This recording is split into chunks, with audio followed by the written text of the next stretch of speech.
merci d'être resté pour le séminaire. Je suis très heureux aujourd'hui d'accueillir la professeure Isabelle Arnulf, qui ne vient pas de très loin, quand même, de la Salpêtrière.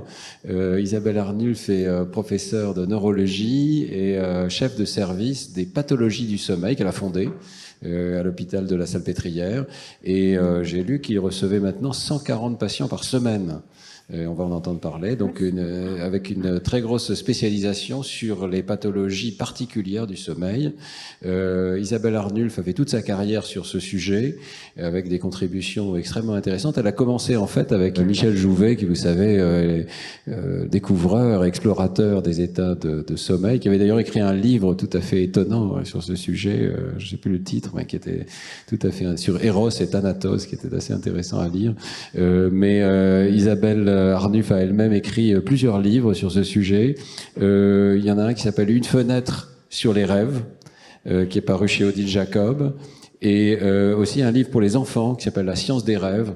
Comme on s'intéresse aussi énormément aux conséquences sur l'éducation de ces aspects d'apprentissage et de sommeil. Le sommeil contribue aux apprentissages. Je pense que c'est intéressant de mentionner ce livre sur la science des rêves à destination des enfants. Donc merci beaucoup Isabelle, qui va nous parler sous le titre « Les états hybrides veille-sommeil, une fenêtre sur les fonctions cognitives du sommeil ». Merci. Merci beaucoup Stanislas.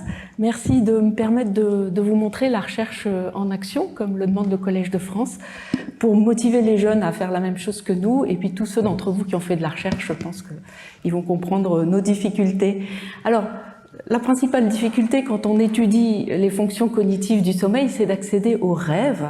Et par rêve, je vais définir non seulement les grands scénarios immersifs dont on peut se rappeler le matin, mais aussi tout ce qui est pensée, émotion, sensation, ressenti pendant le sommeil.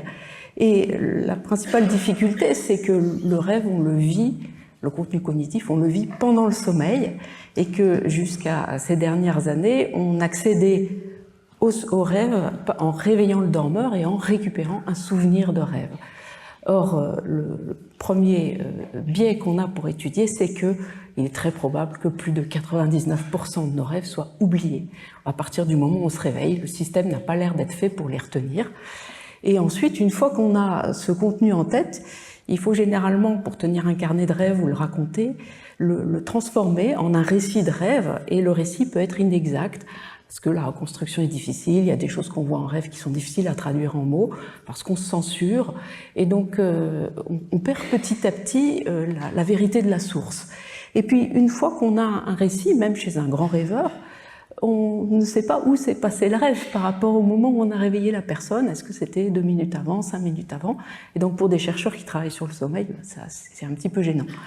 Et donc, ces 20 dernières années, nous avons essayé d'obtenir des marqueurs du rêve au moment où il se passe, pendant le sommeil, et ça, grâce aux états hybrides. Les états hybrides entre la veille et le sommeil sont des états particuliers, dont on va parler maintenant.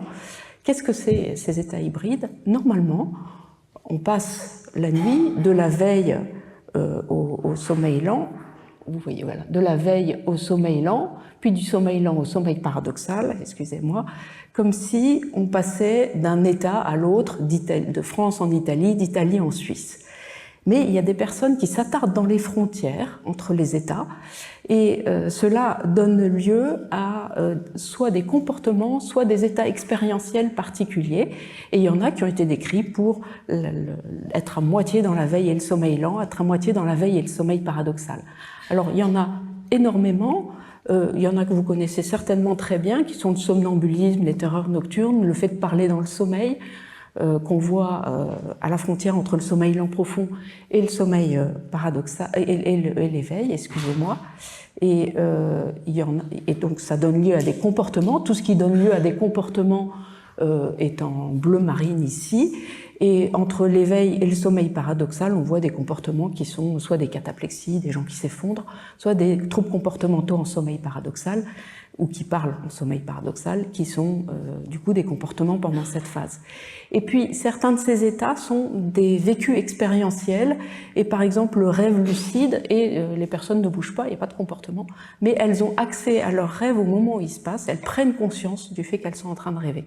Et c'est la même chose pour le sommeil local ou les hypnagogies, c'est plutôt des choses qu'on a à l'intérieur de nous. Alors, il y a énormément d'états hybrides. On va se focaliser, et ça nous passionne évidemment, vous en doutez, au laboratoire, et on va se focaliser sur des choses que l'on voit dans un laboratoire de sommeil où on soigne des patients. Parce qu'on est d'abord un lieu de soins avec des personnes qui viennent nous consulter parce qu'elles se blessent la nuit ou parce qu'elles ont des comportements anormaux la nuit.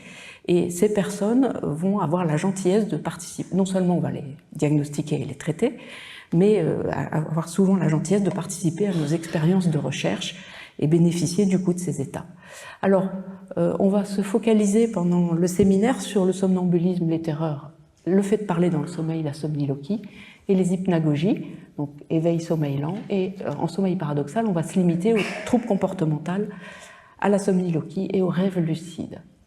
Alors, si on commence par le trouble comportemental en sommeil paradoxal, sa définition, ce sont des rêves et des cauchemars agités, vous avez une représentation ici, qui surviennent plutôt chez des gens âgés de plus de 50 ans, et la personne va souvent se donner des coups de poing, des coups de pied, parler, insulter dans son sommeil, et si on la réveille à ce moment-là, elle a en tête un contenu mental qu'on voit ici illustré, où par exemple elle boxait, ou on l'agressait et elle se défendait, et le contenu rapporté mental après le comportement est congruent et isomorphe au comportement qu'on a vu avant.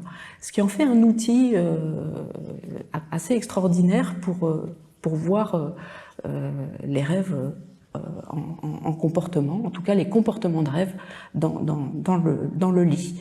Alors, en pratique, on sait que les personnes sont en sommeil... excusez-moi, j'arrive pas à avancer cette vidéo, mais c'est pas grave. C'est un tracé de sommeil, je vous demande pas de lire le G, croyez-moi, c'est du sommeil paradoxal.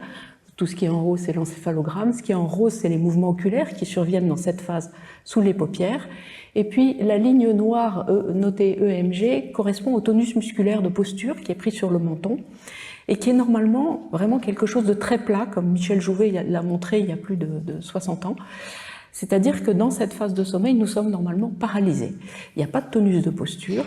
Et comme vous pouvez le voir chez ce patient qui présente un trouble comportemental, on a ces grosses bouffées noires et, voilà, ici noires, et vertes quand on prend d'autres muscles, qui sont contemporaines des mouvements qu'on voit. C'est-à-dire que le verrou qui nous paralyse dans la phase paradoxale n'est pas complètement effectif.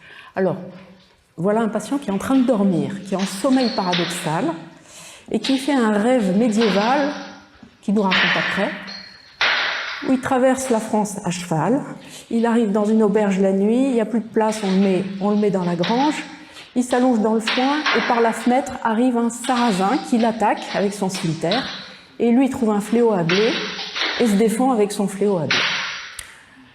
Les personnes restent généralement dans le lit, ont les yeux fermés, et les comportements violents font évidemment fuir le conjoint, et eux-mêmes consultent parce qu'ils se blessent ou ils blessent leur conjoint dans ces comportements.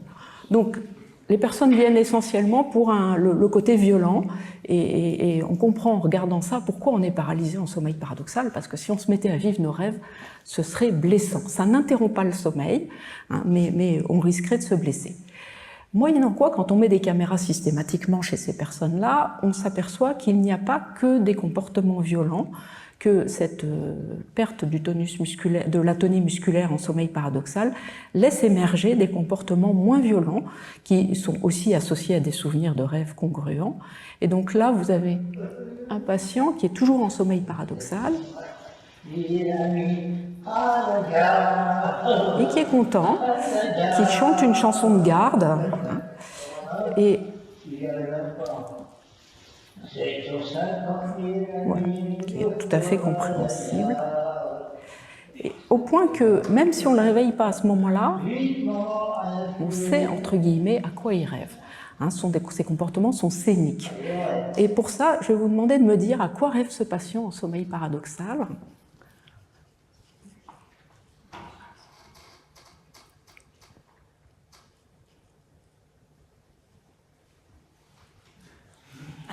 Je parierais qu'il mange sa soupe et qu'ensuite, avec la main gauche, il va mettre le pain dans sa bouche.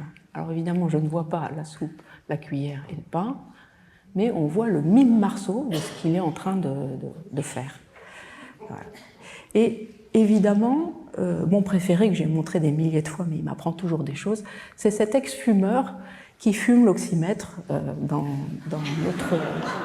notre laboratoire de sommeil, et qui l'écrase dans un cendrier fictif, comme vous pouvez voir, et qui nous a appris beaucoup de choses sur le fait que, par exemple, il a l'air de suivre avec les yeux l'action qu'il est en train de faire avec la main,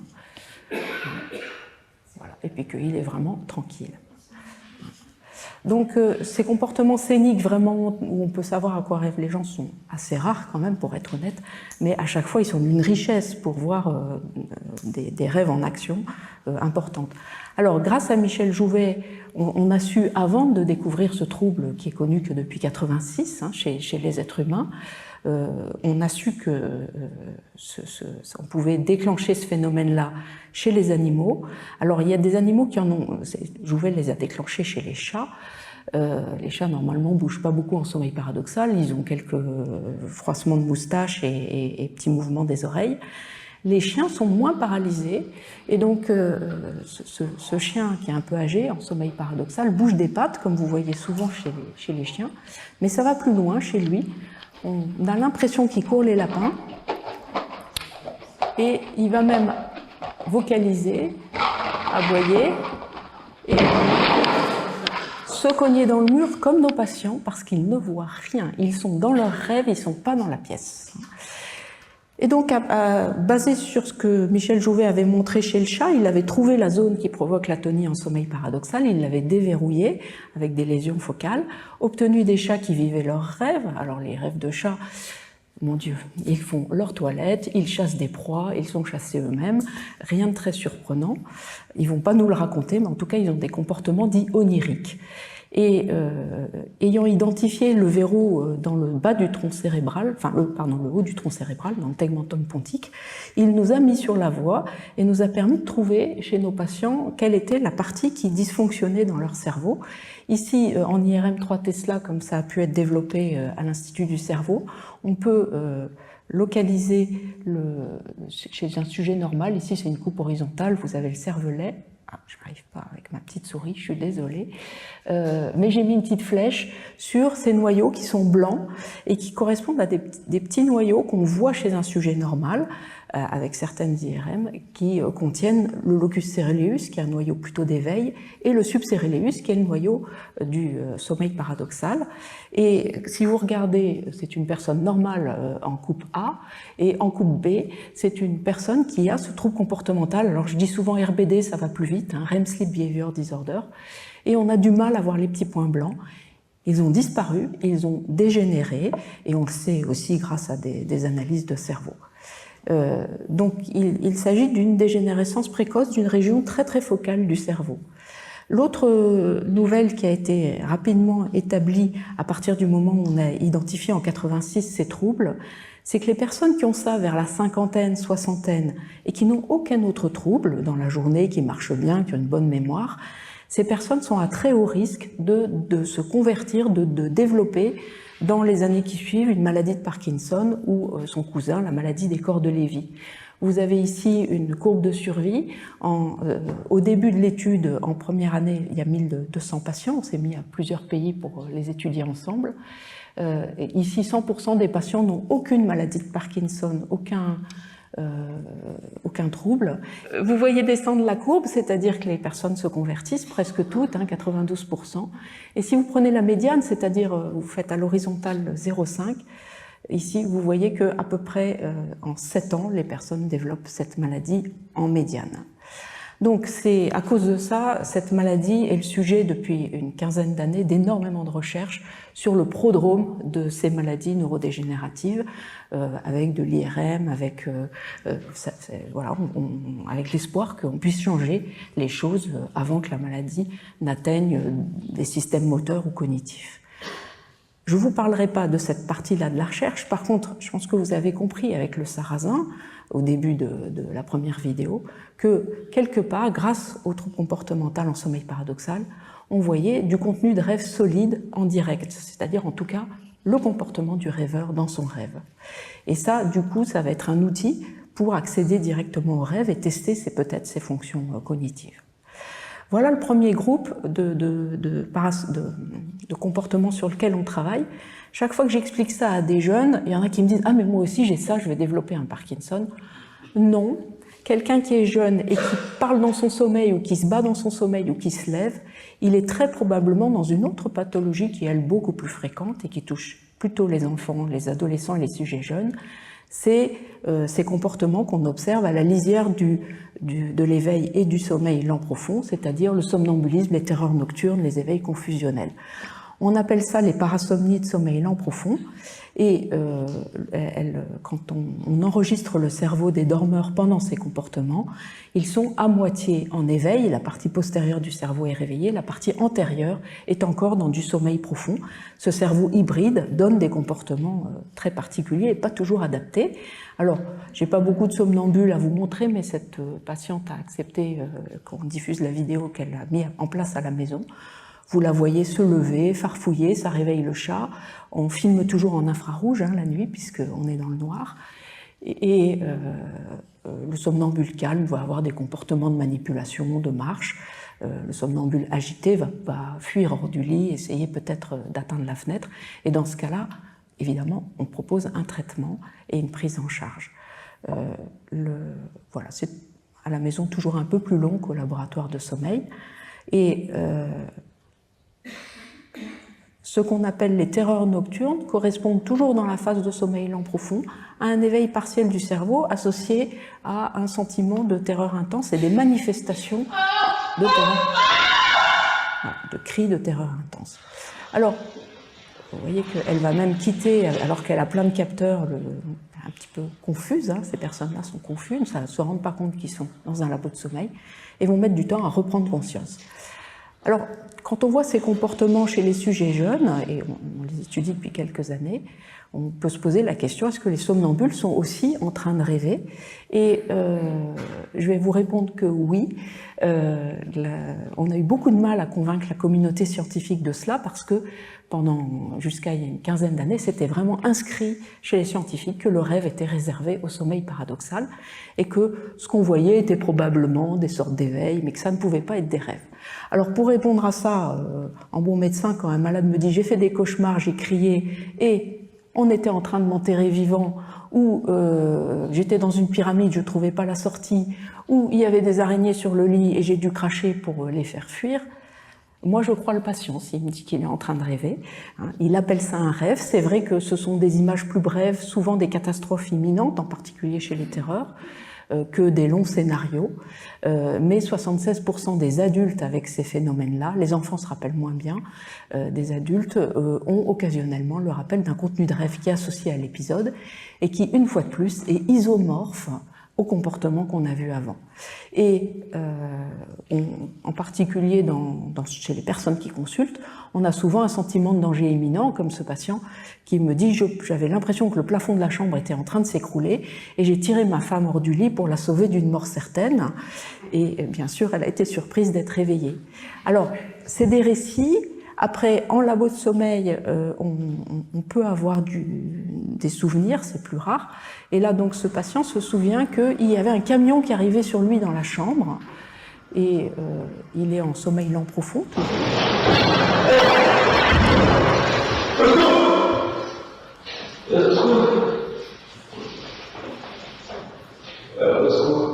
Le troisième au secours est un peu moins convaincu. On voit qu'il reprend conscience et qu'il voit qu'il n'y a pas de camion. Et donc on a cette particularité par rapport aux troubles comportementaux en sommeil paradoxal, où ils sont dans un autre monde, que les somnambules et les terreurs nocturnes et les éveils confusionnels ont, de la même manière qu'un cerveau hybride, une perception de la chambre et de leur contenu de rêve qui apparaît comme une sorte d'hologramme dans la chambre, hein, comme ici son camion qui arrive sur lui. Une personne qui rêve qu'elle est en vente arrière en bateau, une navigatrice, et que quand il y a vente arrière, la baume qui est en bas du mât peut osciller de droite à gauche et heurter les têtes. Et donc,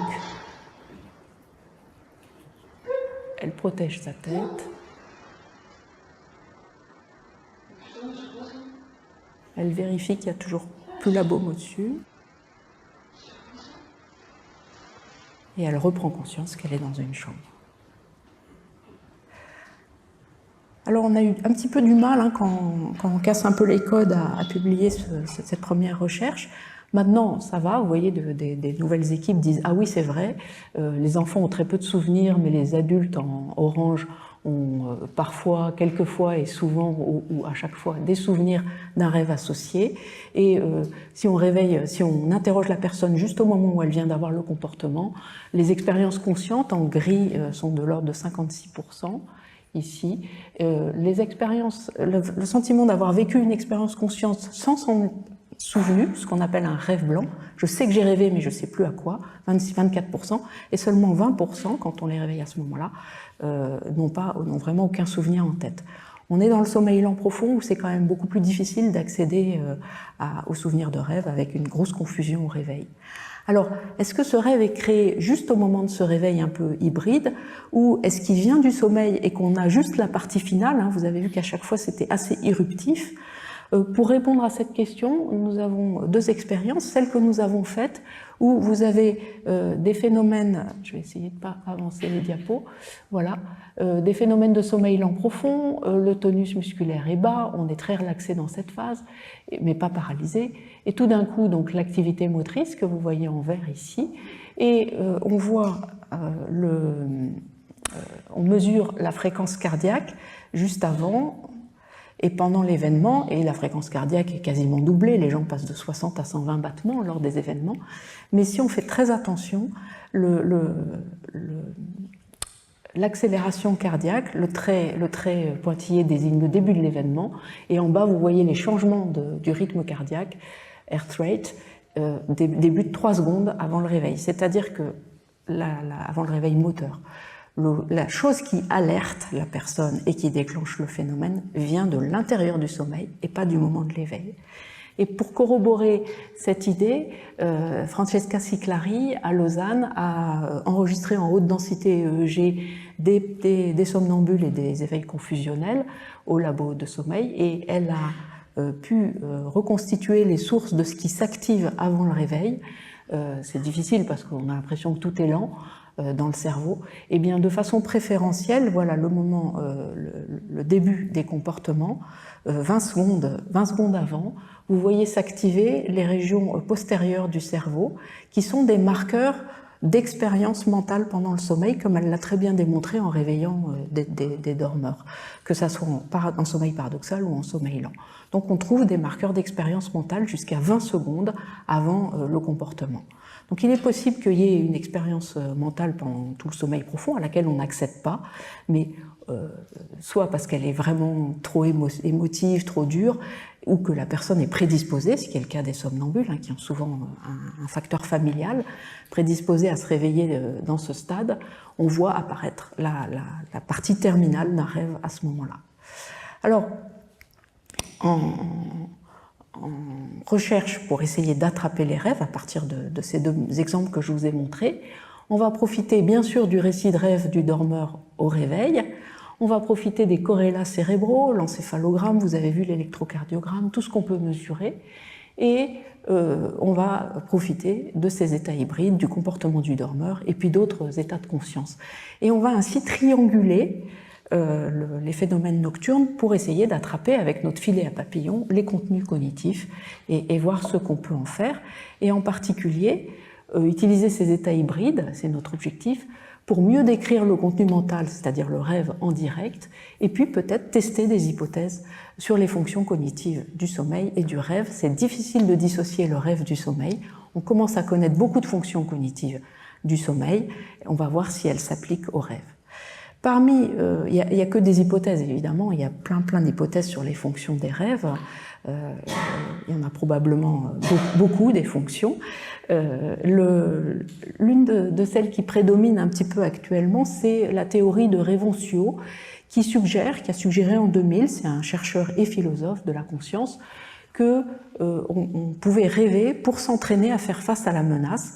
Et il a même fait l'hypothèse que ça soit une fonction darwinienne, c'est-à-dire que les personnes qui se sont bien entraînées dans leur rêve à faire face à la menace, des sarrasins, du plafond qui s'écroule, ont été plus efficaces dans la journée pour survivre, protéger leurs petits et se reproduire. Donc il dit, voilà, il le basait pas sur les comportements qu'on trouve au laboratoire de sommeil, il le basait sur le fait que beaucoup de choses sont négatives dans nos rêves, souvent plus négatives que positives. Et donc si j'écoute Revonsuo et que je regarde mes dormeurs, je pense que, en tout cas sur mes dormeurs agités, il a raison. Beaucoup de rêves en acte comportent un scénario de menace. Ici, on a récupéré les contenus de rêves de somnambules et de troubles comportementaux en sommeil paradoxal. Et vous voyez que 60 à 70% se rappellent que c'était un scénario de menace. Et quand on regarde le type de menace qui survient dans leur sommeil, pour les somnambules, c'est majoritairement des catastrophes. Un tsunami qui arrive, une inondation, les murs qui se rapprochent et qui vont les écraser. Et ce qui est plus rare dans les troubles comportementaux en rouge, en sommeil paradoxal, alors que les personnes avec troubles comportementaux vont plus rapporter des agressions par des personnes et des animaux. Et face à ce type de menace, ce qu'on observe, en tout cas comme réponse du dormeur, c'est 100% de ceux qui sont exposés à une catastrophe en sommeil lent profond fuient hors du lit, s'échappent. Et inversement, 75% des personnes avec comportement en sommeil paradoxal qui sont attaquées contre-attaquent dans le lit. Et vous avez vu les coups de pied, les coups de poing, et c'est malheureusement le conjoint qui prend la contre-attaque. Si on revient à la théorie de simulation de la menace, on dit que face à une menace, il y a grosso modo deux attitudes, fuir ou combattre. Eh bien, on a l'impression que si ça sert à quelque chose, ces rêves, les rêves de comportement en sommeil paradoxal seraient plutôt autour de combattre, contre-attaquer, et les rêves de somnambule plutôt de fuir. Est-ce que du coup les deux stades serviraient à entraîner des types de menaces différentes ? Je ne sais pas, mais en tout cas, pour les patients, c'est vrai. Pour les sujets normaux, on ne sait pas. Alors j'en profite quand même pour ces simulations de menaces, pour vous parler d'une autre expérience que nous avons faite, alors là sans comportement, avec juste nos étudiants en médecine qui sont pas très loin. Il faut dire qu'on s'est amusé à regarder les rêves des étudiants en médecine la veille du concours d'entrée à la Sorbonne. Et donc on a envoyé le jour du concours, après les examens, à 16h, un SMS à 2324 étudiants de la Sorbonne, et 719, on a dit, voilà, on s'intéresse à votre sommeil, est-ce que vous avez bien dormi la nuit d'avant? Non, ils dorment 1h30 de moins. Et ensuite, est-ce que vous avez rêvé? À quoi vous avez rêvé? Et donc, il y avait des primants et des doublants, et comme vous le voyez, beaucoup se rappellent de rien, d'un rêve blanc, mais sur les 188 qui se rappellent d'un récit de rêve, 171 ont rêvé de l'examen. Et à votre avis, la veille de l'examen, est-ce que dans leur rêve, ils l'ont réussi ou ils l'ont raté? Raté, je vois que vous l'avez tous su. Exact, et ils l'ont raté de toutes les manières possibles. En bleu, vous voyez la nuit pré-concours. Ils sont mal préparés pour 15% d'entre eux. Ils sont malades le jour J, ils ont l'appendicite en rêve. Les documents sont pas préparés, ils n'ont pas leur carte d'étudiant. Ils ont cassé leurs lunettes. Le retard, arrivé en retard, 22%, c'est quasiment le plus fréquent. Et puis le lieu, ils ne trouvent pas le lieu du concours, il est anormal. Au lieu d'être les hangars de Villepinte, ils tombent dans une usine de conserve. Enfin, bon, le concours est rarement facile, il y a souvent un problème de forme. Vous savez que quand ils répondent, maintenant, ils doivent cocher des cases. S'ils décalent d'une ligne, ils ont tout faux. Donc ça revient beaucoup dans les rêves. Et puis ils ont un trou noir, vous voyez, pour 22% d'entre eux. Et il y en a quand même pas beaucoup qui réussissent. Il y en a qui sont accusés de triche. Bref, ils échouent massivement. Et on nous les a dessinés. J'ai rêvé que le matin du concours, je ne suis pas arrivée à l'heure et je n'ai pas eu le droit de concourir, ou j'étais classée 2300e, c'est sûr que c'est raté. Et donc, 2 mois après, on a des numéros d'étudiants, on a eu les résultats de l'examen. Et donc, on a pu étudier les notes, et évidemment, on a regardé tout de suite si le major avait échoué en rêve. Effectivement, il avait échoué en rêve. Et donc, en analyse statistique, la note est sur 20 au concours, et la moyenne des gens est à 7, hein, des 2300, c'est un concours difficile. Et quand on entre dans l'équation certaines données dont on sait qu'elles influencent le résultat au concours, comme par exemple la mention au bac l'année d'avant, sans surprise, ceux qui avaient mention très bien avaient en moyenne 5 points de plus, c'est-à-dire 12 sur 20. Ceux qui redoublaient avaient 4 points de plus. Les filles ont moins réussi et les boursiers ont moins réussi cette année-là.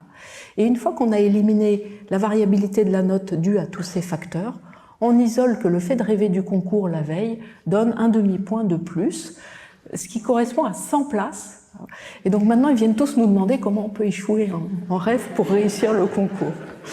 Alors, on ne sait pas pourquoi ils ont ces rêves. A priori, ça n'est pas corrélé à leur niveau d'anxiété, ça on l'a vérifié. Mais quelque part, peut-être que c'est ceux qui travaillent plus, en tout cas qui sont plus préoccupés. Ce qu'on constate, c'est que ces rêves préoccupés et menaçants procurent un gain cognitif le lendemain, ce qui va quand même pas mal avec la théorie de Revensio. Voilà, on s'est amusé, hein, mais bon, c'était...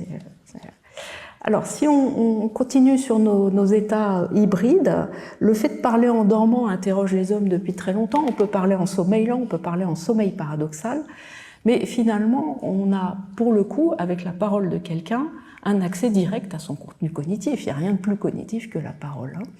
Et donc, on a décidé qu'on allait étudier le langage pendant le sommeil, et pendant 2 ans, tous les gens qui parlaient dans les 140 qui viennent toutes les semaines, qui parlaient pendant le sommeil, on a gardé l'extrait de la période où ils parlaient et du stade de sommeil, et bien sûr de ce qu'ils disaient, ce qui a été transcrit ensuite en double écoute. Et donc on a récupéré 883 vocalisations sur à peu près 200 personnes, avec beaucoup de choses non verbales. Les gens marmonnent, crient, chuchotent, ils bougent les lèvres sans émission de son, on a l'impression qu'ils parlent mais silencieusement, ils rient, ils pleurent dans leur sommeil. Et on a récupéré 703 phrases complètes, avec plus de 8000 mots. Et donc après les exclamations « oh, ah, oh là là », le mot le plus fréquent la nuit, c'est non. C'est l'âge du non. Et en analyse de racines de mots, par SPAD, on voit que les tournures négatives, ne fais pas ça, arrête, non, non, non, représentent plus de 9% des énoncés nocturnes, sachant que sur les millions de mots qui ont été étudiés en bas de langage, c'est évidemment infiniment moins fréquent. Après, c'est un langage adressé, les gens disent tu, vous, s'adresse à quelqu'un, et beaucoup de mots comme être sont fréquents. Et ce qui nous a beaucoup surpris, c'est que les mots vulgaires sont beaucoup plus fréquents que dans la conversation d'éveil.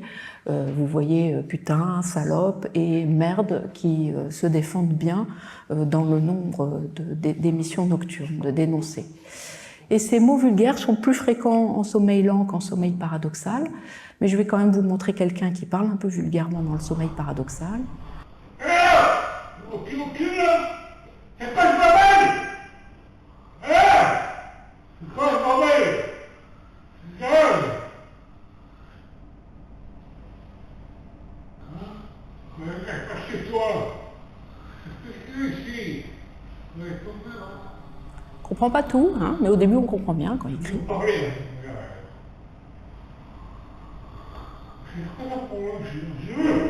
Et donc on a travaillé avec les linguistes et les orthophonistes. Les orthophonistes nous ont montré que les infléchissements des phrases étaient normaux, la prosodie était normale, le langage de nuit respectait une prosodie normale. Et en travaillant avec les linguistes sur la violence verbale pendant le sommeil, ils se sont rendus compte rapidement qu'en sommeil lent, c'était principalement des jurons, et en sommeil paradoxal, plutôt des insultes. L'insulte est adressée à quelqu'un, avec beaucoup plus de comportements violents, ce qui correspond bien à ce qu'on disait auparavant. Le juron, c'est plutôt ce qu'on pousse au moment où on va se taper sur le doigt ou faire autre chose, et l'insulte est dirigée vers quelqu'un. Et puis, on a étudié avec les orthophonistes les tours de parole. Je viens de m'arrêter juste 2 secondes de parler, et si je m'étais arrêté 3 secondes, c'est une convention dans le langage pour donner le tour de parole à l'autre. Et donc, grâce à certaines phrases prononcées la nuit, qui ont un statut illocutoire qui fait supposer qu'on répondrait à quelqu'un, on peut mesurer les pauses et les silences dans la parole nocturne. Et donc, les pauses et les silences respectent, donc avec ce point de 3 secondes, hein, il y a des pauses de temps en temps, comme s'il y avait une virgule dans ce qu'ils étaient en train de dire, et quand la pause dure 3 secondes, ça correspond généralement à la suite d'une question. Qu'est-ce que tu en penses? Trop cher? Non, t'exagères. On a l'impression d'avoir des gens au téléphone, en fait. C'est-à-dire qu'on voit leur partie de ce qu'ils disent, et on ne voit pas, évidemment, ils ne font pas la parole de leur interlocuteur. Et donc, pour simplifier toute cette étude sur la cognition du langage la nuit, est-ce que ça ressemble à la parole d'éveil? Alors oui, c'est adressé à une personne, hein, c'est pas du tout les pensées qu'on a en nous-mêmes, certaines endophasies où on se parle à nous-mêmes. Ça respecte parfaitement la grammaire, il n'y a pas de faute de grammaire, ça respecte le tour de parole, ça peut être complexe. Je vous ai montré quelqu'un de vulgaire, mais il y a des gens qui donnent des conférences dans leur sommeil. Et puis, on n'a pas fini de publier, mais on a beaucoup étudié les gestes co-verbaux, tout ce que je suis en train de faire quand je parle, des gestes pragmatiques, des gestes déictiques, et c'est parfaitement conservé, le geste démarre juste avant la parole. Et donc, tout ça ressemble à la parole d'éveil. Contre la parole d'éveil, il y a beaucoup, vous voyez, plus de 50% de marmonnements. Il semble que l'appareil articulatoire et phonatoire ne soit pas totalement rétabli pendant le sommeil. C'est une parole plus négative, plus répétée, hein, il y a plus d'insistance et plus vulgaire, peut-être parce qu'elle suit justement un contenu plus vulgaire. Voilà ce qu'on a appris avec la somniloquie, il faut bien sûr continuer, mais on reste quand même dans cette théorie de la menace. Alors, vous avez toute une session de cours ici pour le sommeil qui consolide la mémoire. Nous avons voulu voir si cette consolidation, avec Delphine Oudiette et Ginevra Guccioni, qui étaient les doctorantes à l'époque, Delphine est maintenant chercheur INSERM, même directrice de recherche, est-ce que ce qu'on a appris la veille, notre apprentissage, est-ce qu'on le refait finalement dans nos rêves? Et du coup, ou est-ce que c'est juste des consolidations de nos synapses? Voilà. Et donc, pour tester l'hypothèse de la réexécution, le fait qu'on refait ou pas ce qu'on vient d'apprendre, pour consolider notre mémoire pendant le sommeil, comme les petits rats qui refont leur labyrinthe dans leurs neurones de lieu, on a proposé aux somnambules et aux patients avec RBD d'apprendre des choses avant de dormir le soir, une chorégraphie un peu complexe des mains, même moi j'arrive pas à la refaire, ou d'apprendre par cœur un texte. Et regarder le lendemain matin si c'était consolidé, c'est-à-dire qu'ils savaient, comme on s'y attend, 20% de mots de plus qu'ils ne savaient avant de dormir, c'est le niveau de gain qu'on obtient avec le sommeil. Et ensuite, on a regardé les vidéos nocturnes pour voir s'ils avaient refait une partie des comportements pendant le sommeil. Alors ça a été une grande déception, 2 thèses sur ça, mais c'est aussi ça la recherche, on ne trouve pas toujours ce qu'on veut. Et donc pour la mémoire procédurale, l'apprentissage d'une séquence de gestes, c'est très bien consolidé pendant le sommeil, ils sont bien meilleurs pour la faire le lendemain matin.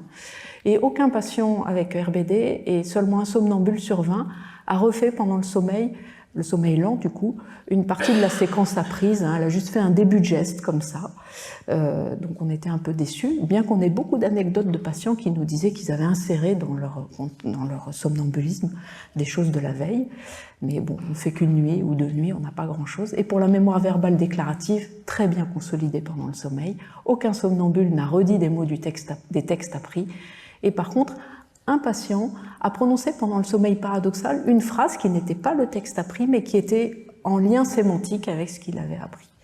Voilà. Alors, une des raisons de cette déception, c'est que je vous montre toujours des très belles vidéos et tout, c'est la portion congrue du sommeil qu'on voit.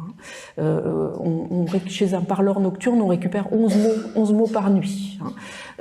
Pour le trouble comportemental en sommeil paradoxal, on récupère que 9% du sommeil paradoxal avec des comportements.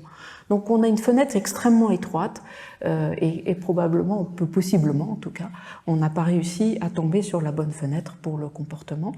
De temps en temps, on a quand même des surprises. Vous voyez ce patient qui, en éveil, fait un geste, alors c'est pas de l'apprentissage complexe, hein, mais c'est un geste qu'on fait faire comme neurologue pour détecter la maladie de Parkinson. On regarde la vitesse des mouvements, on fait tourner les mains, serrer les mains. Et la nuit suivante, il était en sommeil paradoxal, avec du trouble comportemental. Et donc il va avoir des petits mouvements comme ça. Et certains des mouvements évoquent qu'il refasse ce geste de tapping, hein, qui est un geste qu'on ne fait pas spontanément dans la journée.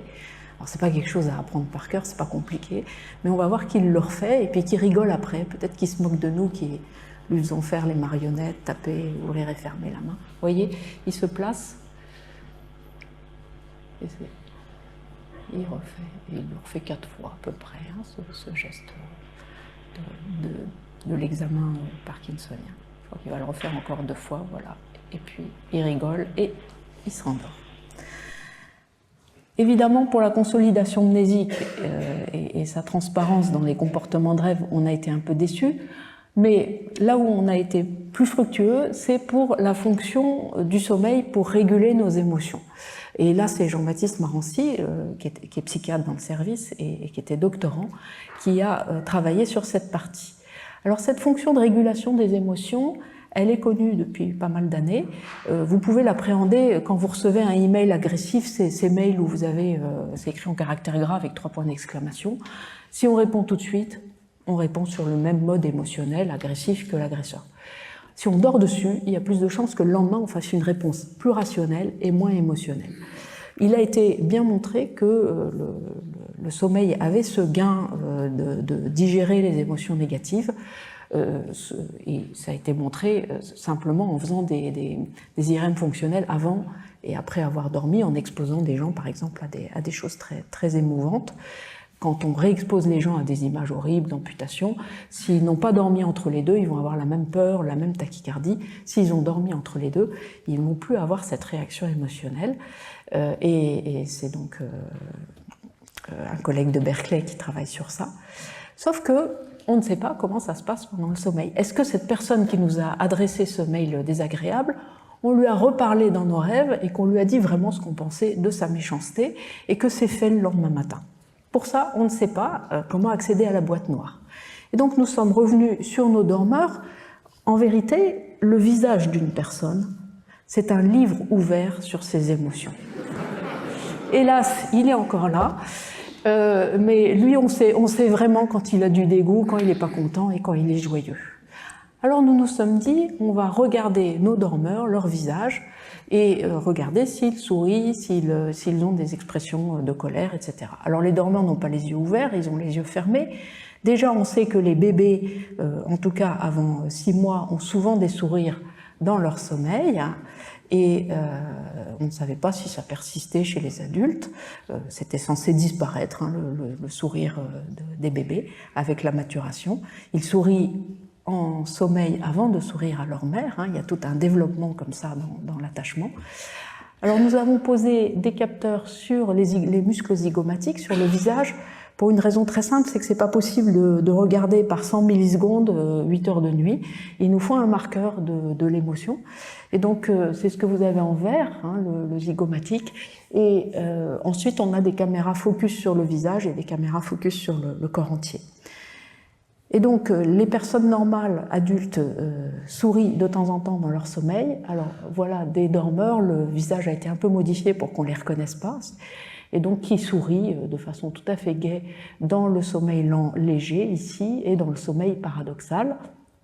Et de façon non surprenante, les champions des sourires ont été les personnes avec trouble comportemental en sommeil paradoxal, où là, il n'y a plus du tout de verrouillage des émotions, on les voit très bien. Mais les somnambules nous ont fait aussi des beaux sourires, et les sujets non parasomniaques aussi. Après, il n'y a pas un sourire, il y a 2 sourires. Le faux sourire, celui à gauche de la boulangère qui vous rend votre monnaie, et le sourire de Duchenne, qui est le sourire qui est censé être associé à une vraie émotion positive dans la tête et qui est caractérisé non seulement par l'élargissement orbiculaire, hein, donc les lèvres qui sourient, mais aussi par un petit plissement des yeux. Alors, on sait regarder le plissement des yeux, il suffit de mettre d'ailleurs des capteurs sur les orbiculaires et puis de regarder. Et donc 52% des sourires pendant le sommeil sont associés sont des sourires de Duchenne, donc probablement associés à des émotions positives. On réveille très peu nos dormeurs, mais de temps en temps, on voit soit dans le comportement, soit en les ayant réveillés, qu'il y a des scénarios et des comportements complexes qui sont associés à ces sourires et qui seraient drôles en éveil aussi. Ça a l'air d'être le même humour pendant le sommeil et pendant la veille. Et au-delà de ça, nous avons regardé d'autres muscles du visage, comme le corrugator, celui qui fait froncer les sourcils, qui est associé, lui, massivement à toutes les émotions négatives. Vous voyez des froncements chez la jeune fille en haut à droite, et donc ça, des froncements, tous les sujets normaux en font, il y en a beaucoup pendant le sommeil, en particulier paradoxal. Et par contre, des expressions complètes, où on voit du mécontentement, comme en bas à gauche, ou de la peur, ou de la colère, ou de la surprise, là c'est vraiment uniquement les troubles comportementaux en sommeil paradoxal. Et puis donc le doctorant a eu l'idée, puisqu'il voyait des émotions exprimées sur le visage, des comportements émotionnels, de les corréler à d'autres choses qu'on mesure pendant le sommeil. Et pendant le sommeil paradoxal, on mesure constamment les mouvements oculaires, c'est même comme ça qu'on le reconnaît. Et ces mouvements oculaires qui surviennent pendant le sommeil paradoxal, on ne sait pas tout à fait leur utilité, elles ne semblent pas toujours suivre le contenu du rêve, ils sont un peu divergents, mais ils sont caractérisés par, ils sont soit absents, soit il y a des mouvements oculaires lents que j'ai représentés par un petit rond, comme on peut avoir dans d'autres phases de sommeil, soit il y a ces mouvements rapides qui sont isolés, soit il y a des bouffées ou bursts de mouvements oculaires. Et si on corrèle à la centaine de millisecondes près les mouvements oculaires avec les émotions sur le visage, positives ou négatives, en orange, on voit les émotions positives, elles sont associées, il n'y en a quand même pas beaucoup, mais enfin il y en avait un peu plus de 200 là sur les personnes, elles sont associées autant à l'absence de mouvement oculaire qu'au mouvement lent ou qu'au mouvement rapide. Si on regarde les émotions négatives, les choses changent. Là, elles sont très fortement associées en modélisation, on le devine déjà ici, aux bursts, aux bouffées de mouvement oculaire. Et pour un psychiatre, ça rappelle quelque chose, cette association du négatif à un scan très rapide des yeux sous les paupières. Ça rappelle une technique qui est utilisée dans le trouble post-traumatique qu'on appelle l'EMDR, Eye Movement Desensitization Reactivation, qui est employée par les psychiatres et les psychologues chez les personnes qui ont été exposées à des traumatismes graves et qui, si on leur fait juste répéter qu'est-ce que vous avez eu pendant le Bataclan et tout, vous allez juste consolider le souvenir traumatique qui est déjà très présent, qui survient toute la journée, qui survient au moment de l'endormissement. Mais si vous faites rapporter la scène traumatique en même temps que vous faites bouger les yeux, pour une raison qui n'est pas encore clairement expliquée, ça aide les personnes à transformer, à faire passer cette mémoire traumatique d'une zone consciente, extrêmement invasive, intrusive, dans une zone moins consciente et donc à les aider à digérer l'émotion. Et d'ailleurs, quand on regarde la psychologue qui a développé le MDR, elle avait pensé au sommeil paradoxal il y a 30 ans. Mais donc peut-être qu'elle a effectivement raison et que l'association de mouvements oculaires rapides aux émotions négatives nous aide à digérer les émotions pendant le sommeil paradoxal. Ça nous a permis aussi de regarder la dynamique des émotions dans le sommeil paradoxal en direct, en codant chaque émotion ou chaque comportement émotionnel, neutre, positive en orange et en violet, émotion négative. Et là, on les a placés par rapport au temps où ils arrivent dans la phase de sommeil paradoxal, 0, 10 minutes, 20 minutes en haut. Et ce qu'on a rapidement vu, c'est que les émotions négatives apparaissent beaucoup plus tôt, avec un pic autour de 10 minutes par rapport aux émotions positives et neutres.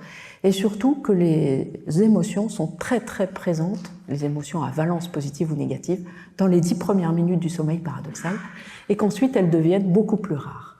Et donc, ce qui suggère qu'elles sont vraiment réexposées en début de sommeil paradoxal. Et si on regarde la vitesse à laquelle une personne passe de la joie à la tristesse ou la colère, vous avez ici, on travaille sur des mini-époques, comme on appelle, de 3 secondes. Vous avez ici quelqu'un qui est content pendant 6 secondes à l'écran. Et ensuite, il y a 4 x 3, pardon, 12 secondes, je vais y arriver, d'émotions neutres ou quelqu'un qui tourne la tête, on ne voit pas. Et ensuite arrive une émotion négative au milieu. Et puis peu de temps après, 4 x 5, 20, réapparaît une émotion positive.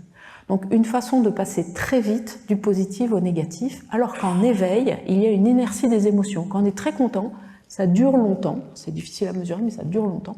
Et les émotions négatives, quand on les a, elles ne partent pas en une fraction de seconde, en tout cas pas en 20 secondes. Et donc, on voit que le cerveau a l'air de traiter les émotions à très haute vitesse, au point même qu'on observe parfois, chez les troubles comportementaux, ce que j'ai appelé du pleurir. Je ne sais pas si ça va se déclencher.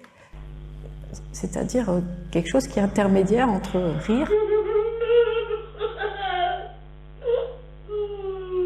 et quelque chose un peu plus triste. Voilà. Alors, on propose à l'issue de ces résultats un modèle de traitement des émotions pendant le sommeil paradoxal, où dans les 10 premières minutes, il y aurait une réactivation du contenu émotionnel, on l'a modélisé, et qui permettrait de se réexposer aux mails agressifs, à d'autres choses. Et pendant le reste de la phase de sommeil paradoxal, peut-être plus du traitement et de l'extinction des émotions, ce qui permet d'en être débarrassé le matin. Et cette alternance rapide négatif, positif, négatif pourrait éviter trop d'émotions négatives si elles se suivaient sans arrêt, car on sait que l'accumulation d'émotions négatives réveille le dormeur, ça s'appelle un cauchemar. Et là, on aurait un échec du processus de régulation. Si on réveille, c'est raté. Il faut rester dans le sommeil. Voilà. Donc c'est l'hypothèse qu'on a développée à l'issue de ce travail. Alors, je vous ai parlé de comportements émotionnels, de visage, de paroles, de comportements, de gestes. On va parler maintenant d'un état hybride, veille-sommeil, où il n'y a pas de comportement, mais une expérience mentale particulière. C'est le rêve lucide qui survient principalement en sommeil paradoxal. Je ne sais pas s'il vous est déjà arrivé en rêve de vous rendre compte que vous êtes en train de rêver, de prendre conscience que vous êtes en train de rêver. De temps en temps, ça nous arrive et ça nous réveille. Certaines personnes arrivent à prendre conscience de leur rêve et à rester dans le rêve. Et donc elles ont une introspection sur le fait qu'elles sont en train de rêver, et donc elles vont observer leur rêve comme au cinéma. Et d'autres, un peu plus performantes, arrivent à pouvoir modifier le scénario, à dire j'aime pas cette personne, je vais la faire disparaître, et à changer certains éléments, on ne change pas tout le rêve, de leur rêve.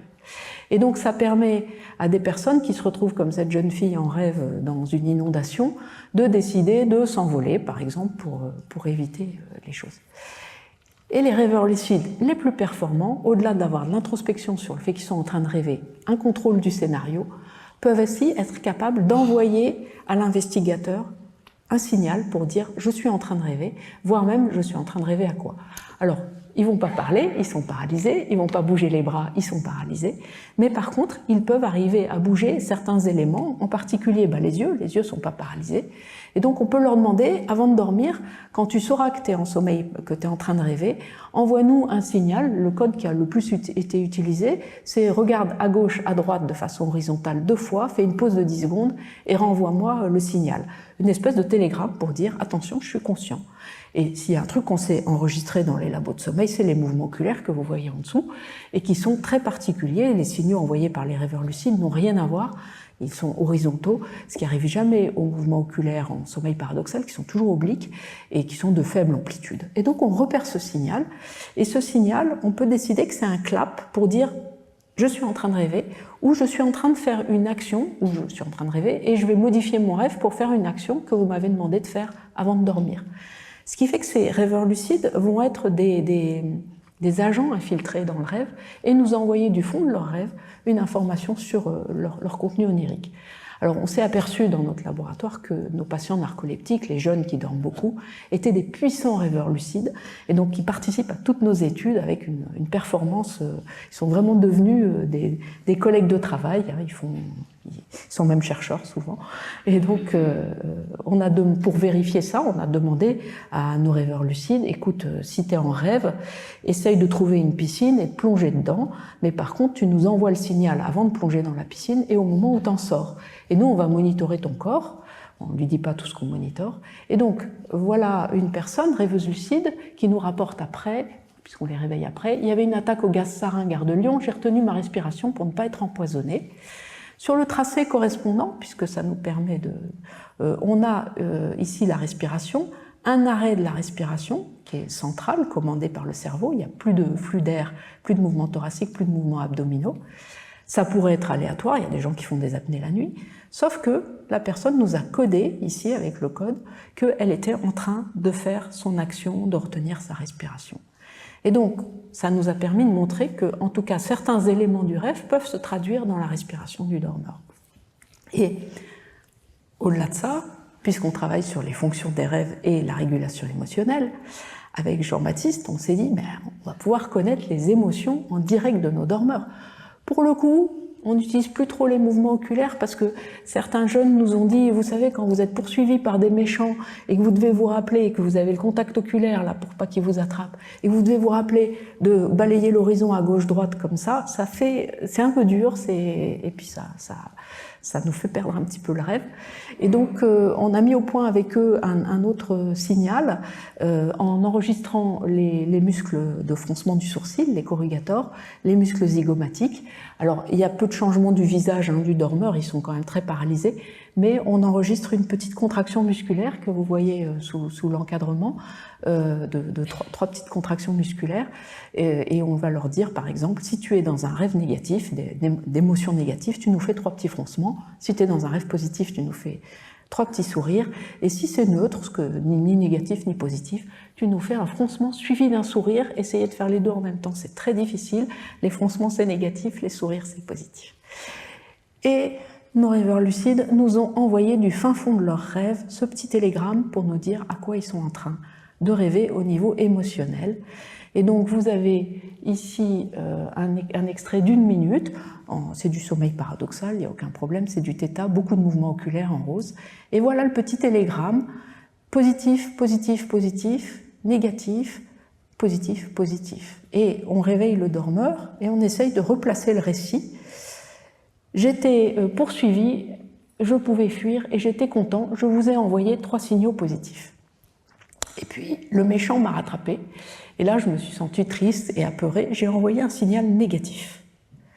Et ensuite, je suis passée dans un autre rêve et ça devient flou.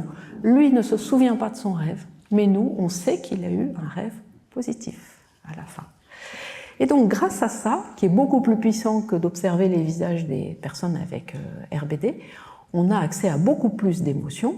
Et on retrouve cette vitesse très rapide entre le positif et le négatif qu'on avait vu dans le RBD. Et on peut aussi voir que les changements de valence, calculer leur durée, les changements de valence négative positive prennent en moyenne 1 minute dans la phase paradoxale, puisqu'on a les deux changements de valence. Voilà pour les émotions. Et puis, je ne pourrais pas finir sans le plaisir de vous parler du fait de dormir et rêver pour développer notre créativité. Et là, c'est Célia Lacot et Delphine Oudiette qui ont eu l'idée de ce protocole. On sait par beaucoup d'anecdotes que des grands chercheurs et des grands artistes vont puiser leurs idées, leur eureka, dans leurs rêves. Alors ici, c'est un carnet de rêves d'une de mes patientes. Et donc, vous voyez qu'elle a vu sa machine, son moniteur d'ordinateur qui devenait en même temps un distributeur de café, comme si elle avait fusionné dans son rêve son ordinateur qui est noir avec un bord noir et un distributeur de Nespresso. Et d'ailleurs, c'est quand même souvent qu'on a besoin de café quand on travaille. Donc, ces espèces de créations comme ça mentales sont rapportées. Einstein dit qu'il a découvert la relativité en rêve. Mendeleev dit qu'il a découvert la table des éléments en rêve. Et donc, c'est difficile de savoir si les rêves favorisent cela, mais Delphine et Célia ont eu l'idée de s'intéresser non pas aux rêves de sommeil paradoxal, mais à la rêverie qu'on a à l'endormissement, ce qu'on appelle les hypnagogies, en partant de l'idée d'Edison. Thomas Edison, un scientifique qui a trouvé 200 brevets, dont en particulier le bulbe électrique, n'aimait pas dormir. Il réfléchissait sur ses problèmes, il se mettait dans son fauteuil et dans chaque main, il mettait une boule en métal avec une assiette en métal sur le sol. Et s'il s'endormait, la boule tombait de sa main et le réveillait. Et il avait noté, pour s'empêcher de dormir, qu'il avait des bonnes idées au moment où il se réveillait de son endormissement. Et Kekulé, qui est souvent présenté comme un rêve de sommeil paradoxal, c'est en fait de la rêverie hypnagogique. Kekulé était un chimiste allemand. Il travaillait sur la molécule de benzène, dont vous voyez les 6 carbones, et là les 3 doubles liaisons. Et quand il faisait une mesure, et les 3 doubles liaisons étaient à cet endroit-là, puis il faisait d'autres mesures, les 3 doubles liaisons étaient à un autre endroit, et ça le préoccupait beaucoup, donc il se penchait sur le problème tard dans la nuit, depuis plusieurs jours, et il raconte qu'au moment où il s'est endormi, il a fermé ses yeux, et que derrière ses yeux est apparu le serpent indien qui bouge et qui mange sa queue et qui tourne en fait en mangeant sa queue de façon circulaire. Et là, il s'est réveillé brutalement avec un eureka en tête en disant « Bon sang, mais c'est bien sûr, les doubles liaisons tournent, elles tournent et c'est en tournant qu'elles stabilisent ma molécule de benzène. » Et donc, on va s'intéresser aux hypnagogies, c'est-à-dire ces images qui se forment derrière les yeux quand on commence à s'endormir. Hervé de Saint-Denis a dessiné les siennes ici à l'écran, qui sont plus, on va dire, géométriques, mais si on ferme les yeux, on peut voir des images qu'on a choisies, et puis qui sont relativement fixes d'ailleurs, et ensuite, petit à petit, des images qui s'imposent à nous, et qu'on appelle les images qui annoncent le sommeil, qui amènent le sommeil, les hypnagogies. Et donc Delphine et Célia ont voulu tester la méthode d'Edison pour voir si ça donnait des eureka. Est-ce qu'on trouvait plus des solutions aux problèmes en empêchant comme ça l'endormissement? Et donc le protocole est le suivant, il va y avoir des séries de chiffres à compléter pendant 60 essais, et puis la personne va se reposer pendant 20 minutes, et puis on va refaire les séries de chiffres. Les gens sont enregistrés avec l'encéphalogramme comme on fait dans les labos de sommeil, et puis dans la pause de 20 minutes, on va leur mettre non pas une boule de métal parce que ça casserait le sol, mais une bouteille en plastique dans la main, au bout de la main comme ça, qui, si on s'endort, a tendance à tomber sur le sol. Et donc vous allez voir une chute de bouteille ici, vous voyez, et ça réveille, ça fait du bruit, ça réveille le dormeur. Et donc on a commencé par regarder au bout de combien de temps la bouteille tombait, et vous avez ici un tracé de sommeil où on voit de l'alpha, c'est de l'éveil, et puis qui fait place petit à petit à du θ ici, qui est caractéristique de l'endormissement du stade de sommeil lent N1, et le lâcher de bouteille survient entre 30 et 60 secondes de stade N1. Donc effectivement, ça empêche le passage dans un sommeil consolidé. Ensuite, voilà la tâche qu'il devait faire avant de dormir et après avoir dormi. C'est la tâche de réduction de nombre qui est assez ennuyeuse. Vous voyez cette série de chiffres, elle commence par 2 9. Je vais vous demander si les 2 chiffres qui suivent sont identiques, d'écrire en dessous le chiffre, de reproduire ce chiffre 9, et ensuite de le comparer au 3e chiffre, le 1, et si les 2 chiffres sont différents, de donner le 3e chiffre manquant. Il n'y a que 3 chiffres à chaque fois dans les séries. Et ainsi de suite, c'est très rébarbatif. Là, une fois que j'ai le 4, je vais le comparer au 1 suivant et je vais devoir écrire le 9. Et ainsi de suite, ce qui fait qu'au bout du compte, la solution va être un 4. Ça me prend quand même pas mal de secondes à faire. Ce que la personne ne sait pas quand elle va faire ses 60 séries de chiffres, c'est que cette solution peut être trouvée soit par la méthode lente, comme vous voyez là, soit déduire, c'est une règle cachée qui vient d'une série mathématique, c'est que le dernier chiffre est toujours comme le 2e. Quand on trouve la solution cachée, la vitesse de résolution des séries va être infiniment plus rapide, et ça correspond à la connaissance explicite de la règle. Donc qu'est-ce qui arrive à nos dormeurs? Ils font leurs 60 séries, il n'y en a pas beaucoup qui trouvent la règle, on va les éliminer, je crois que c'est 10%, quelque chose comme ça.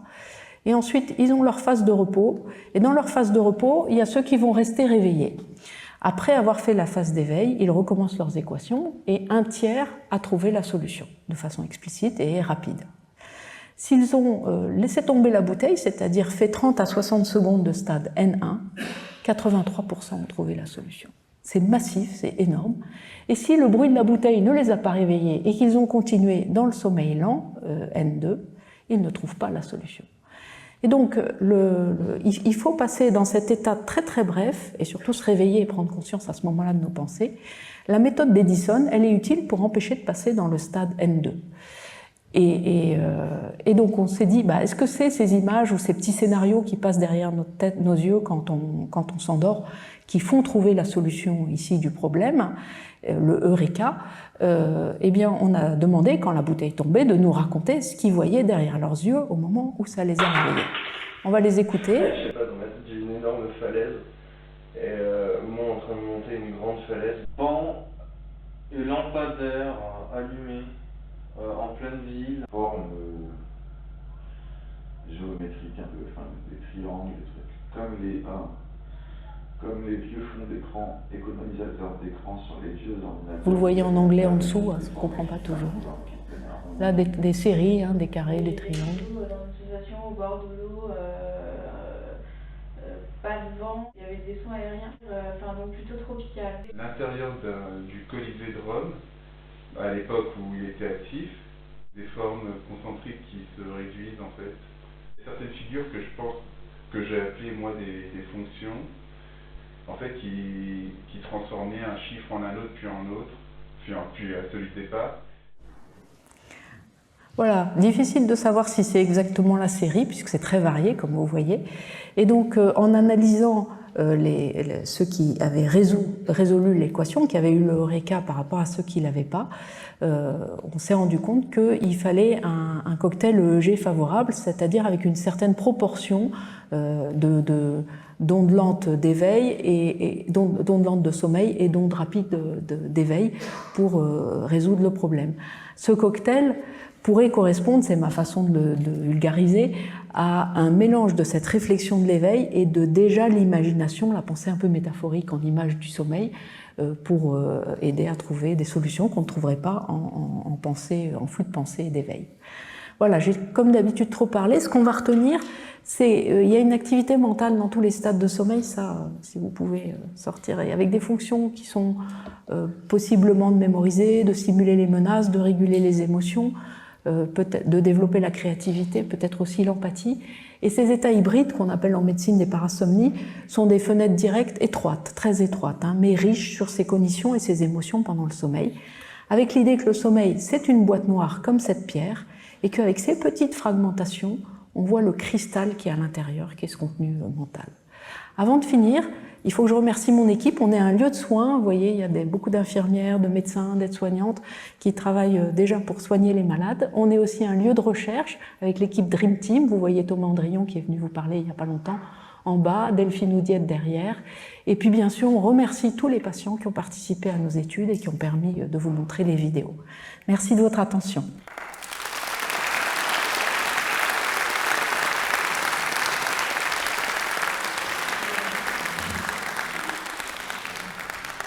Merci beaucoup Isabelle. Il est un petit peu tard, mais enfin on va prendre quand même le temps pour quelques questions, je pense. C'était absolument passionnant. Et puis cette idée d'ouvrir la boîte noire. Est-ce qu'un autre moyen d'ouvrir la boîte noire ne serait pas l'imagerie cérébrale? Est-ce que les résultats que tu montres sont reproduits en allant lire dans le cerveau ce qui se passe au moment du sommeil? Premièrement, c'est difficile, parce que faire dormir quelqu'un dans une IRM, je ne sais pas si vous avez déjà essayé, ça fait énormément de bruit. Et donc le sommeil paradoxal est difficile. Et d'autre part, on ne s'affranchit pas du problème du récit de rêve, c'est-à-dire de l'oubli de ce qui a été rêvé avant. Donc, et si on met, et on a essayé, des rêveurs lucides, on peut arriver à quelque chose. C'est difficile, mais on l'a fait. Mais si je mets mes patients RBD somnambules dans une IRM, ils vont trop bouger pour avoir de l'image.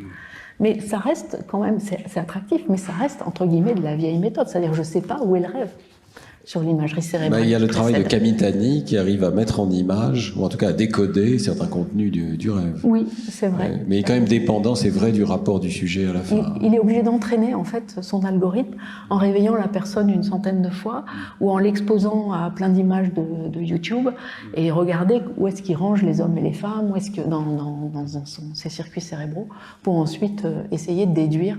Alors c'est des rêves d'endormissement qu'il a fait avec Aoui.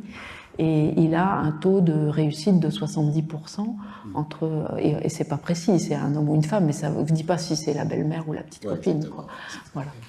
Mais c'est intéressant aussi. Il faut se rappeler que c'est difficile quand même. Hein. Lire un fonctionnel chez un dormeur, c'est... Tandis que là, tu as accès à des contenus quand même qui sont extrêmement précis. Peut-être une question sur les étudiants en médecine. Enfin, on a ri un petit peu, mais c'est pas très drôle quand même, parce que il faut rappeler quand même que c'est très dur cette situation des étudiants et qu'il y a beaucoup de troubles psychiatriques, pas seulement des étudiants en médecine, mais enfin beaucoup quand même. C'est un stress particulier. Est-ce qu'on peut utiliser le rêve d'abord pour prédire s'il y a des étudiants qui sont en grande difficulté et éventuellement pour les inciter à mieux dormir? Est-ce qu'on sait s'il y a une relation causale entre leur sommeil et les troubles qui sont associés? Oui, on agrandit évidemment le spectre de ce qu'on fait. Je vais vous relater non pas mes expériences, mais celles d'autres. Effectivement, bon, vous savez que la dépression est en forte augmentation actuellement chez les adolescents et les jeunes adultes, et ça a précédé le Covid. Et c'est parmi les facteurs suspectés, il y a évidemment la surexposition aux écrans, à des contenus extrêmement agressifs, la baisse des rapports sociaux, mais aussi une franche réduction du temps de sommeil actuellement chez les adolescents et les jeunes adultes. C'est vrai dans la population générale, mais c'est encore plus marqué chez eux. Et donc on pense que ça participe à cette mauvaise santé mentale actuellement des jeunes. Et d'ailleurs, il y a peut-être des projets du gouvernement pour changer ça. Et l'autre aspect, c'est qu'un adolescent qui va pas bien et qui commence à rapporter des cauchemars, et là c'est une grande étude chinoise prospective qui a permis de le montrer, il a un risque suicidaire mais bien plus élevé qu'un autre adolescent. Ce qui fait que maintenant, on enseigne aux jeunes psychiatres, pose la question du rêve à tes patients, demande s'il y a du cauchemar, à quoi, etc. Et utilise-le comme un très fort signal que tu dois protéger l'adolescent rapidement parce que le risque suicidaire est très élevé. Donc comme quoi le cerveau est en train d'avoir des scénarios terribles. Alors, poules et œufs, hein, on ne sait pas, mais en tout cas c'est un... Ouais, c'est extrêmement important à savoir. Il y a une idée qui est intéressante, c'est que peut-être on développe des programmes qui seraient en partie innés, notamment chez les tout petits enfants. Je voudrais qu'on parle des bébés un tout petit peu. Et tu as montré le sourire du bébé, et je ne savais pas, mais tu as dit très brièvement que le sourire du bébé apparaît avant qu'il ne le fasse, en réponse à des personnes dans la vie réelle, si je comprends bien. Oui. Donc ça c'est codé, c'est vraiment là en nous. Après, le langage non verbal, c'est le premier langage, hein. Donc c'est pas tellement étonnant qu'il apparaisse très précocement. De ce qu'on sait des pédiatres, il faut un encéphale pour ça. Les enfants anencéphales ont des visages lisses en sommeil paradoxal. Donc c'est pas juste du codage par le tronc cérébral comme le reste du sommeil paradoxal. Il semblerait que ce soit quelque chose de plus complexe. C'est une idée qu'on a souvent discutée ici avec Josh Tenenbaum également, que peut-être le cerveau entraîne ses propres données et qu'une partie du cerveau entraîne les autres régions du cerveau. Donc c'est très bien démontré dans le cas de la communication entre la rétine et le cortex. Les ondes rétiniennes entraînent l'activité dans le cortex et organisent les cartes du cortex. Oui. Et peut-être qu'on peut étendre cette idée à d'autres domaines de la cognition où il y a un programme qui se développe, notamment pendant la nuit, et qui entraîne ce qui va se passer des semaines après. Ce qui a été fait plus pragmatiquement, puisqu'on reste un lieu de soins, c'est de modifier les cauchemars. Quand les personnes ont des cauchemars extrêmement récurrents, toujours les mêmes, ils sont mal le matin, ils ont peur d'aller dormir, enfin c'est pas agréable. Et donc on a l'impression que le système actuel de régulation des émotions dysfonctionne chez eux. Et donc c'est encore les Canadiens qui ont eu l'idée, comme d'habitude, ils ont eu l'idée de reprendre le cauchemar, ce qu'on n'a sûrement pas envie de faire parce que c'est pas agréable, hein. Il y a des gens qui sont pendus vivants, enfin bon, des trucs, les reprendre en éveil et d'en modifier certains éléments, pas forcément en fin heureuse, mais juste certains éléments, et de revoir le nouveau scénario avant de dormir, hein, et sachant qu'on consolide beaucoup ce qu'on a vu avant de dormir dans le sommeil, on fait de façon très efficace disparaître des cauchemars récurrents comme ça. Et ça s'appelle la répétition d'images mentales, hein, image rehearsing therapy. Et donc nous, on l'utilise couramment chez nos cauchemardeux en laboratoire de sommeil. Comme quoi, cette chose cognitive que pendant le sommeil, on reprend des éléments de la veille, ça peut aussi être utilisé pour faire disparaître des choses très désagréables pendant le sommeil. Merci beaucoup, je pense que c'est vraiment une exploration, c'est vraiment les psychonautes, l'exploration d'un tiers de notre vie mentale qui est difficile à explorer. C'était absolument passionnant. Merci. Bernard.